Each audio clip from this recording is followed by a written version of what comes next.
Operasi Rahasia CIA di Indonesia. Nah, itu sebenarnya adalah judul buku, teman-teman.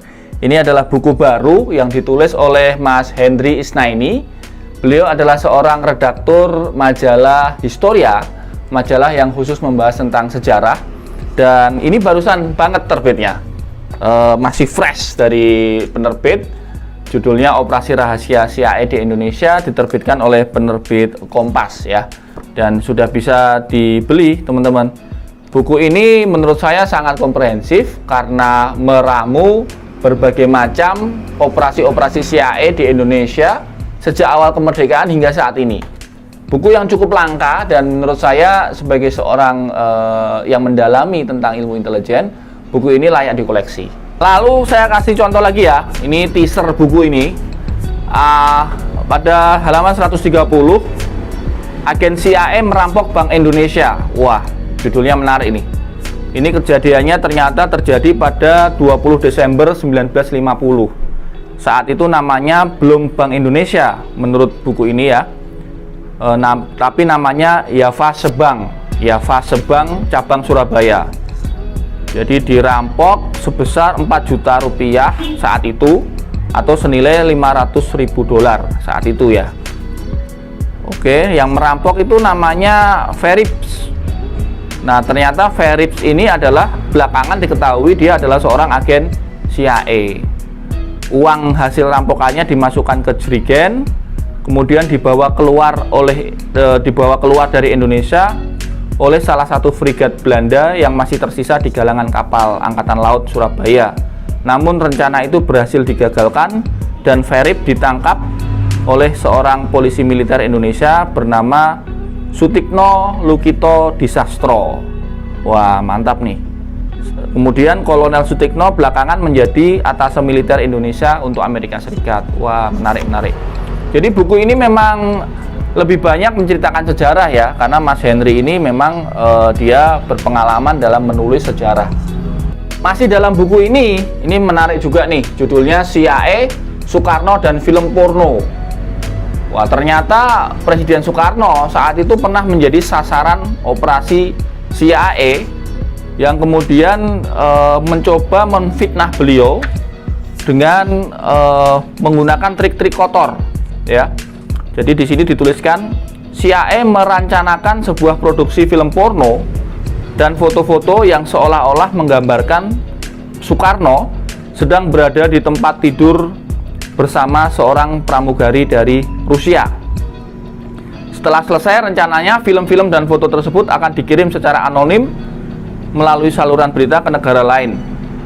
Distribusi itu juga disertai laporan yang memberikan kesan bahwa Soekarno sedang dirayu atau diperas oleh Soviet. Orang yang mengerjakan pembuatan film porno itu adalah Mayhew, yang mendapat order itu dari Sheffield Edward, kepala kantor keamanan CIA.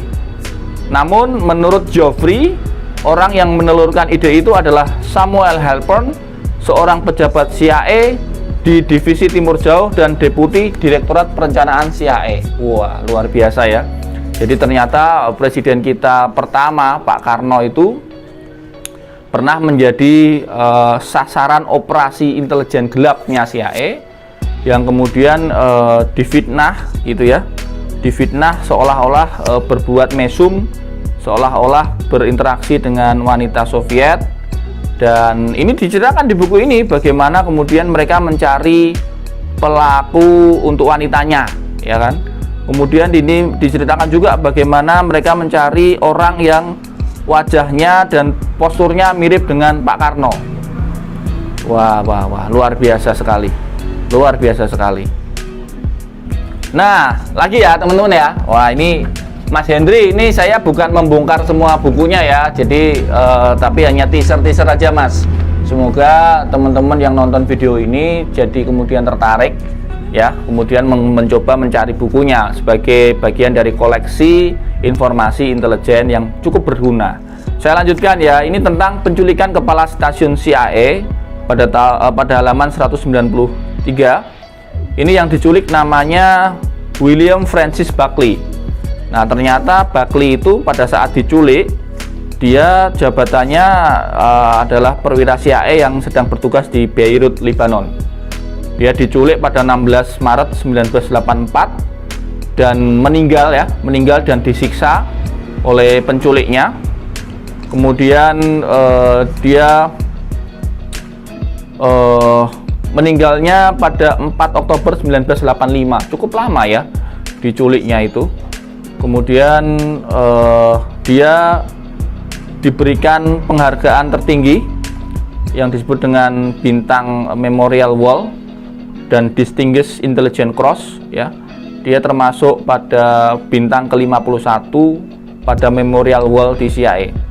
Jadi di CIA itu ada Memorial Wall, itu bintang-bintang, satu bintang itu mewakili satu agen yang gugur dalam tugas.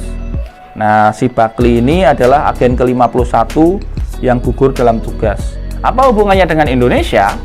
Ternyata Buckley yang diculik di Lebanon, yang diculik di Beirut itu, ternyata dia dulu adalah instruktur intelijen Indonesia pada periode 1979 sampai 1980.